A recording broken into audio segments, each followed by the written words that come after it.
video! Hey lads and ladettes, welcome to the Ultimate Beginner's Guide. I'm going to tell you all the important tips and tricks to make sure your power level soars. I also be giving you honest advice, not just for new players but for veterans too, because there might be something that you don't know yet. First off, if you're new to the channel, I post daily Golden Stone videos. A lot of what I'll explain today, I have already covered in the day-to-day of those videos.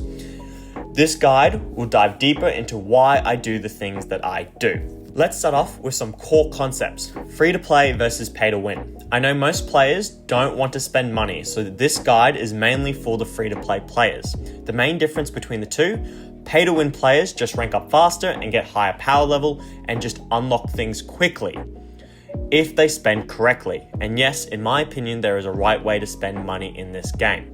VIP levels are important too. They are not just milestones. They unlock huge features. Like at VIP 5, you unlock race summons, which are super important. You also unlock benefits like +2 hours of max idle reward. For example, at VIP 0, it caps at 12 hours your idle reward. So make sure you claim before it maxes out, or you're missing out on key resources. My advice, save up as much gems to purchase each VIP tier when you can. Now, some things I won't cover today, like Shigeko's Harvest or Harmon Training, since you unlock that at around level 90 plus, and honestly, if you're there, you're not a beginner anymore. To kick off this in-depth guide, let's talk about your daily tasks. They're super easy to claim once reset happens. For me in Australia, that's 5 p.m. daily. Hit the red button and it will take you directly to where you need to go to complete tasks and claim rewards. Do this every day, especially important if you're not spending money, because it also progresses your VIP level. Quick Idle unlocks at level 65, and for just 200 gems, it is worth it. You'll gain more XP and unlock more activities, helping boost your power faster. For dispatch and bounties, here's what I do. Since I have enough task reset certificates, I reset the bounties without losing the ones already running. This is important, and I am focused on the ones that rewards gem. I repeat this until I run out of energy. So basically, I go in, I see a bunch of gems, claim, or whatever it is, use energy. They won't reset. If you hit the reset button, they'll still stay in that progressive mode and you'll unlock them when the time finally reaches 0. So I just try and claim all the gold or all the important ones to me that I need and keep doing that to maximize my rewards from the dispatch bounties. Moving to the benefits tab. It's pretty straightforward. Claim your free draws and sign in bonuses. But listen, the morale shop resets weekly and your Valor medals will disappear with the reset. Save up during the week and spend them a day before or before the reset on things like gold or XP. For new players, look for character shards like Secco, AC/DC, or Prosciutto. The first two are good for fodder, but Prosciutto I really recommend. He's a great beginner character, and also get the Abdul vouchers, beginner players' best friends. The rest, if you have the Valor medals, spend them whatever you want before the reset happens. Now for the big part, the Heroes tab. Leveling, promoting, and more. Probably the most asked questions on Discord is team comp and who should I use? Here's my advice. If you're new, take it slow. Be patient. Don't worry about meta teams early on. You'll be fine. Heck, I use Stroheim until 6 million power. Right now, I'm ranked 26 in the server cluster and rank 5 in my server. That's only because I focus on the small advantages. As new players, you don't need to rush this. A warning, in the gallery tab, scroll down to Epic Heroes. These guys can't be promoted past star level 9. They're great fodder, but not worth building. Another tip, before you fight, click the top left corner. You'll see some damage bonuses. Late game, you might want all Union and Hermit characters, but early on, just focus on Valor or Morale or Wit types to maximize bonuses. Though, it is not the most important thing yet. Here's a promotion guide on screen from Discord. Check it out and subscribe. There's tons of info there on how much and what you'll need to promote your heroes. There's different ones between Valor and Union characters. You'll need more copies or less copies depending on what's going on there. So make sure to check that out. There are 3 main character types: damage, tank, and healer. if you hit the filter button at the bottom of the hero screen, you can sort them by tank, physical damage, magical damage, and support. Quick honesty here. I used to say GER was a healer. He's not. It's a magical damage character with a revive mechanic. Thank you, Discord, for the correction. And look, I've done some videos on it, and I'm sorry, but I'm correcting it now, and we're going to move forward. Also, a lot of beginners think that Jonathan is a tank. He's not. He's a physical damage character. Big difference. Now, here are some team comp suggestions. So I have 4 here that you can potentially use. 1 tank, 1 support. So for example, Jotaro or Enya, and then 4 damage characters. Next one, 1 tank, 5 damage, and someone like GER who has the revive mechanic. So it's 5 damage there, and then a tank, but GER is able to revive the team when he first dies and bring them all back, which is really handy. The third, 2 tanks, 2 damage, 2 support. So that's not using someone like GER, or maybe, I will come up to that in a second. So having someone like Jotaro or Dio, and then 2 damage characters, and someone like Giorno or Enya, or base Giorno and Enya. Fourth and final, 2 tanks, 1 support, 2 damage, and someone like GER. So a lot of ones that you can see is Jotaro and Dio, Enya, GER, and then 2 other damage. Another one you can do that I see a lot of is tank, GER, Enya, and then the rest damage, 3 other or more damage people. So damage is already there with GER, but just specifically damage characters. There are pros and cons to each one. There's no perfect one yet, but play how you want. For lineups, choose the ones that fit your comp. I run 1 tank, so I usually use lineup 2. If you have 2 tanks, lineup 3 might suit that better. Lineup 2 though is generally the best one, but again depends on the team you are versing. Tier list. Here's the free to play tier list, and I have a full video diving deeper into it. Limited time characters are strong, but as a free-to-play player, saving gems for them means you'll build them slowly compared to the pay-to-win players. Union and Hermit characters like Jotaro, Kakyoin, and Enya are harder to get, but are absolutely worth prioritizing. Beginners, use whoever you have. Promote them to 9 stars. That's when you should start focusing on getting the top tier characters to avoid wasting time. Another tip, click into the character, there's a reset button. This refunds their gold and XP if you want to reallocate resources. Awakening unlocks at 10 stars. It's huge. Awakening boosts can push a hero, for example like Chicolotta, from A tier to S tier, thanks to the crazy 304% rage skill damage. It's possibly bugged though at the moment that deals even more damage. However, I'm not complaining. Now here is the pay to win tier list. If you're planning on spending money or you're in the late game, this is what you should focus on. Building team ideas, you can build around different teams. For example, if you want to follow the team outline approach with 2 tanks or whatnot, you can do that. But there's also different types of damage dealers in the game. You can build around a debuff team. So for example, using characters like Risotto or Diavolo for heal bans and bleeds.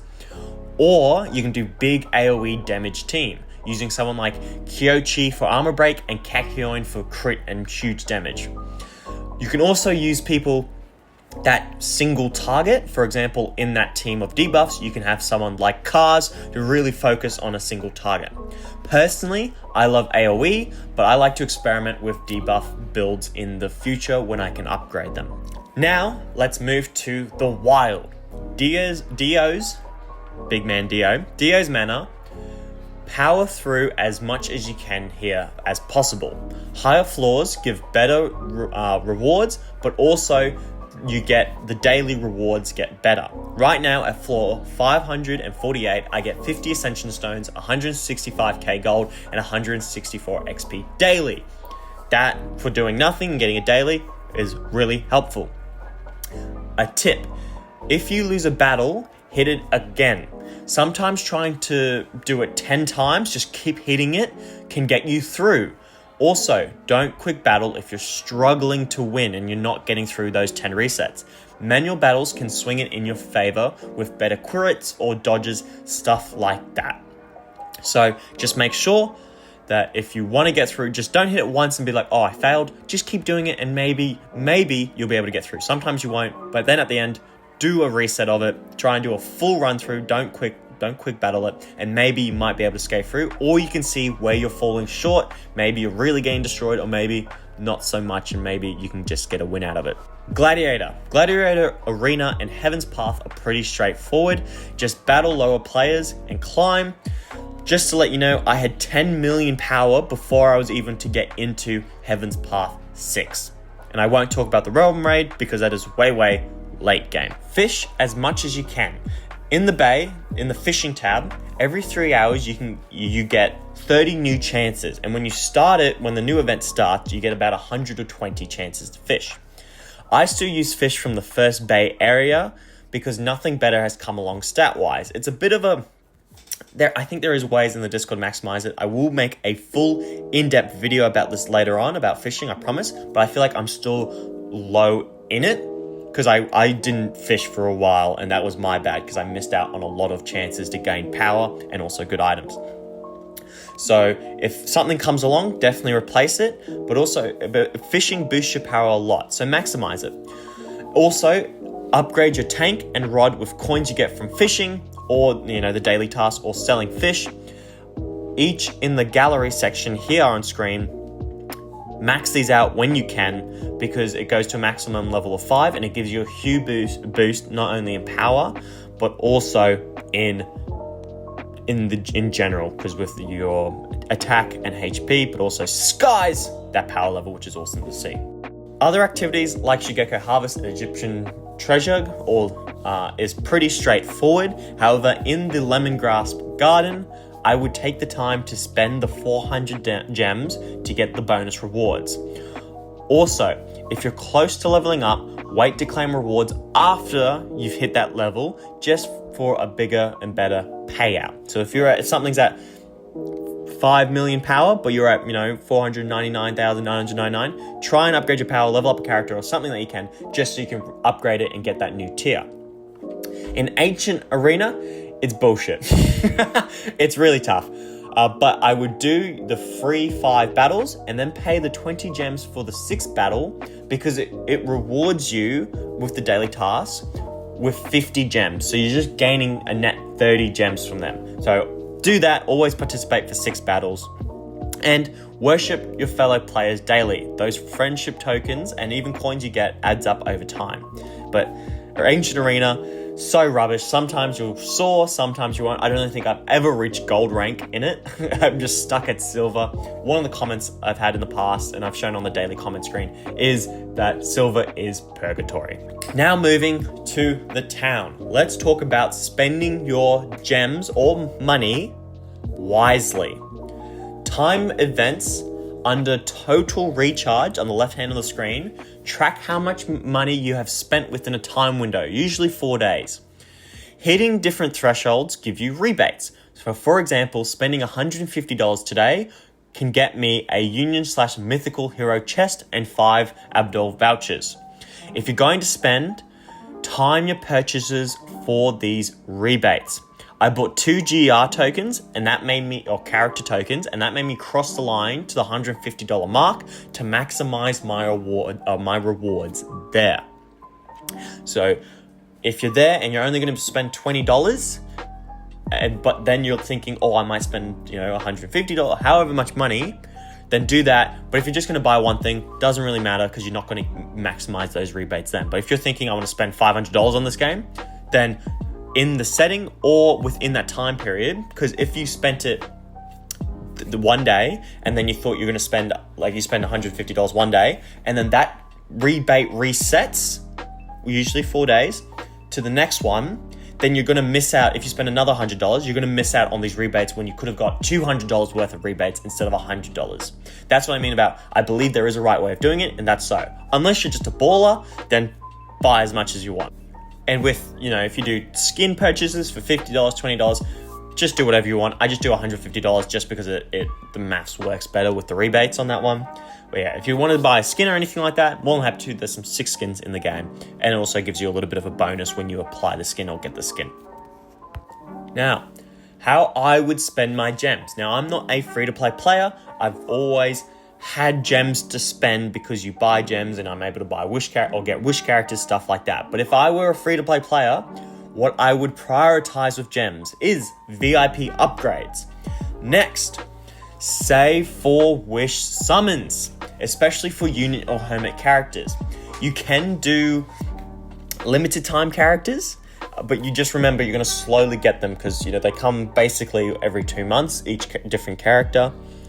And you could probably only get a couple unless you have a whole bunch of gems saved up. You might be able to get 1 or 2, maybe 3 copies. If not, what comes quicker is the Union and Hermit wish summons for Kakyoin, Jotaro, Enya, Kaz, whoever. You want to save your gems for that because then you can actually get really good characters and pretty consistently with that. Now, just quickly, I think it's pretty straightforward, but I just want to go over it. Race summons is the best way for free-to-play players to get Union and Hermit characters. Focus, I think, on getting Abdol vouchers and stuff like that. Because one, you can get the crystals to outright buy any character in the game that you want, but also you get a chance to get different characters like Josuke and stuff like that, or Josuke or Kakyoin, any good characters like that. Next, stand area. Great for power boost. If you get as much stand essence as you can, keep getting it all through and upgrade your stand essence level because it actually gives you such a big boost. And then I would save your gems as well to spend on this. Basically up to when you get to 100 and level 120 in it, 120, because then you can unlock 4 slots for your stands, which dramatically help. I don't think I need to explain that. So I would use my gems for that as well. On the screen right now is a stand tier list, but since it's basically random, you can't get them as consistently as you want, or as much of it, in my opinion. You definitely get Chrono summons a lot more than you get Standis. I'm not going to go too in-depth here, but here's the tier list. Focus on who you want to get there. And then in the gallery as well, if someone's like, you have like 99 of a character and you already have the one, in the gallery here, you get a big bonus boost in power. So I would take the time to use one of my Standisks or whatever to get that character, to promote him up, or even to unlock the character, just so you get that huge spike in power. Passione group. Find a good group. I don't think I need to state that one. You want a good group that's winning a lot of your matches. It is hard because the matchmaking can be bothersome, but I would also spend gems on the assassination missions just to get more group badges.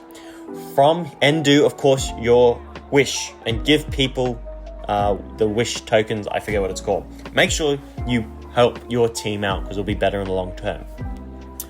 From this, your group badges are very important. At first, I used mine to buy the 3-star gear item, which is about 20,000 group badges. This helped early on boost your team dramatically, in my opinion. Get that all up. However, make sure you listen. Don't just do this straight away and log off the video. You will, when you hit a level 105, you will then unlock Pillar Man Relic. This is what gets you legendary gear. So at the moment, I'm not too far in it, but at the moment, your 3-star gear basically becomes invalid. Don't need to use it. However, in beginning, that's only recently, right? If you're, from 0 to 100, buy the 3-star gear, get 6 for each one, or there's 4 and then 4, so you need 24 in total, 4 times 6. You'll need that for each character. So, 3 stars for the chest, the leg, the boots, and the hat. Because this will be huge. And then when you finally unlock Pillar Man Relic, because you'll get it slowly, these legendary gears, you can have that there, maybe even get them for 4 stars, and then you'll slowly get that off. After that, you want to go, after you've done the 3-star gear, you want to go into training here and boost stats like damage, crit, and health based on your team type. So at the moment, I am focusing on my magic because most of my team is magic dealers at the moment. So boost this up. 1, gives you a bit of power, and 2, benefits your team overall. So I'd focus on that. Finally, to end this video out, wow, I think this is going to be one of my shorter videos. To end this video out, I'm going to go through the shops. In the daily shop, I would, of course, claim the free Junior Divination, and I would spend the 25 gems to buy the Advanced Chronos.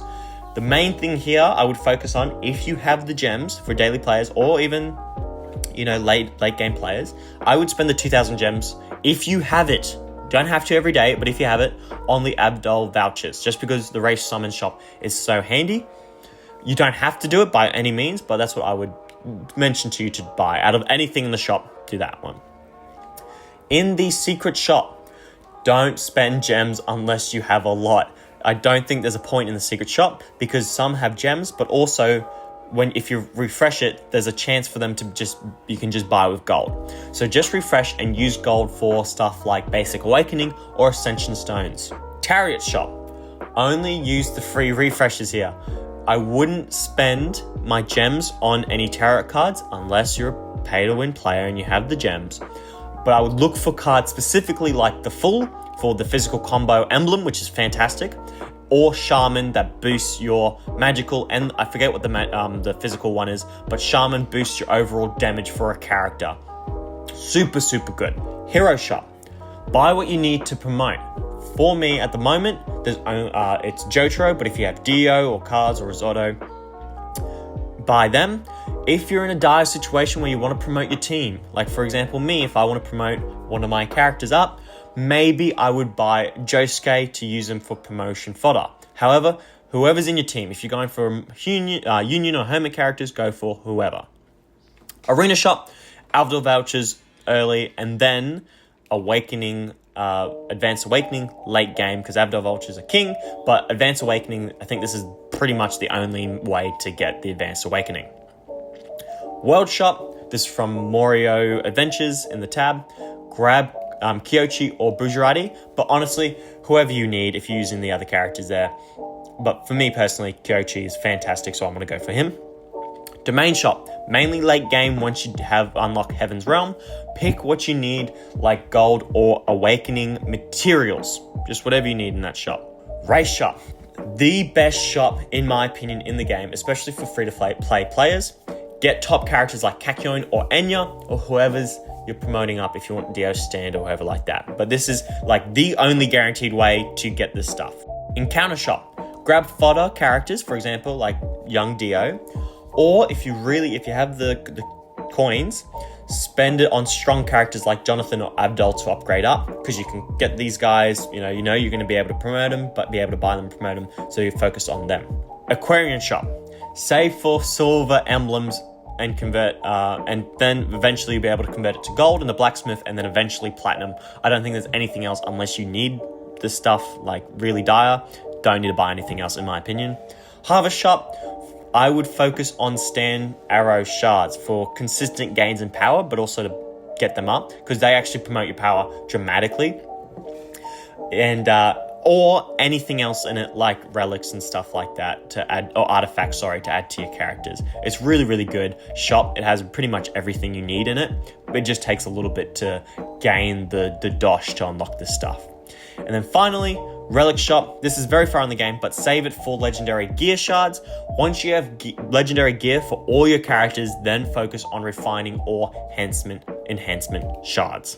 Wow, I'm out of breath. What a video. Special thanks to the Discord, and I want to shout out specific people like Toot, the Rat, Caleb, and Eopard Kitty. I got their input and advice for the video. I want to thank them so much for responding back to me. They are in the Discord. They are so helpful. If you have any questions or anything like that, they are there to help you out. I hope you all enjoyed this video. Thank you so much for your support. We have grown so quickly in these, less than 2 months. If you like the content or learn something new, like and subscribe.